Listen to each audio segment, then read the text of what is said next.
එකපත් එක්ක ගම්මානයක මාලා සමන් තුෂාර කියලා යාළුවෝ තුන්දෙනෙක් හිටියා. මේ තුන්දෙනා එකම පාසලක ඉගෙනුම් ලැබුවා. ඉතාම සහයෝගයෙන් එකිනෙකාට උදව් කරමින් සතුටින් කාලය ගෙවුවා. මාලා සමන් තුෂාර ගොඩක් ආසයි පොත් කියවන්න. හැමදාම වගේ මෙයාලා පුස්තකාලයට යනවා පොත් කියවන්න. දවසක් මෙයාලා පුස්තකාලේ ඉන්නකොට මාලා දැක්ක පොත් රාක්කේ උඩකට වෙන්න දූවිලි වලින් පිරුණු ලොකු පොතක් තියෙනවා.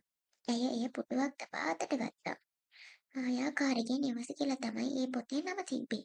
මෙයාලට හරිම සතුටුයි. මේ පොත දැකලා තුන්දෙනාම නොවිසිල්ලෙන් මේ පොත කියවන්න පටන් ගත්තා. මේ පොතේ තිබුණේ මෙයාලා ගමේ කෙළවර තියෙන කැලෑවේ ජීවත් වෙන මායාකාරියක් ගැන.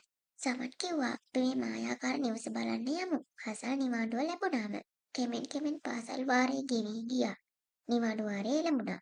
දවසක උදේවරුේ මේ තුන්දෙනා ගමන යන්න පිටත් වුණා. මායාකාරිගේ නිවස හොයාගෙන පොතේ තිබුණ පරිදි කැලේ පසු කර යන විට ගස්වලින් වට වූ තැනක එළියේ විහිදුවමින් නිවසක් දිස්සුණා.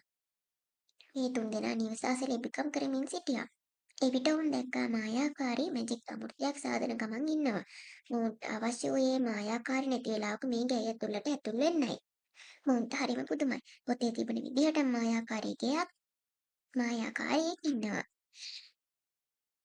බස්වලට මුවා වී පැයක් පමණ ගත කරමින් ඉන්න විට මොවුන් දැක්ක මායාකාරී මායක් ඔස්සෙන් නැගලා ඈතට යනවා. තුෂාර කිව්වා මේක තමයි හොඳම වෙලාව මේ ගෙට ඇතුල් වෙන්න කියලා. මේ තුන්දෙනාම ඉක්මනට මායාකාරීගේ ගෙදරට ඇතුල් වුණා. හැමතැනම තිබුණේ මායාකාරී දේවල්. දිලිසෙන එළි මායාකාරී භාජන ගොඩක් තිබුණා. මෙයාලට හරිම පුදුමයි. මේගොල්ලෝ දැක්ක දිලිසෙන පැන්සලක්. ඒත් සමගම නැවත මායාකාරී එන සද්දයක් ඔවුන්ට ඇහුණා. අනිකව මාලා මේ පෑන ඇයගේ සාක්කුවේ දමාගෙන තුන්දෙනාම නිවසින් එළියට දුවගෙන ගියා. ඔවුන් ගෙදරට එන තුරුම දිව්වා. වෙහෙසටපත් වූ මාලා තුෂාර සමන් නිවසට ගියා. මාලා හොඳ නිින්දකට වැටුණා. පැය කිහිපයකට පසු ඇය අවදි වුණා. ඇයට මායා පැන්සල මතක් වී එයින් එගේ නම ලියන්නට පටන් ගත්තා. ඒත් සමගම විශාල දුමාරයක් ඇති වී භූතයෙක් මතුවුණා.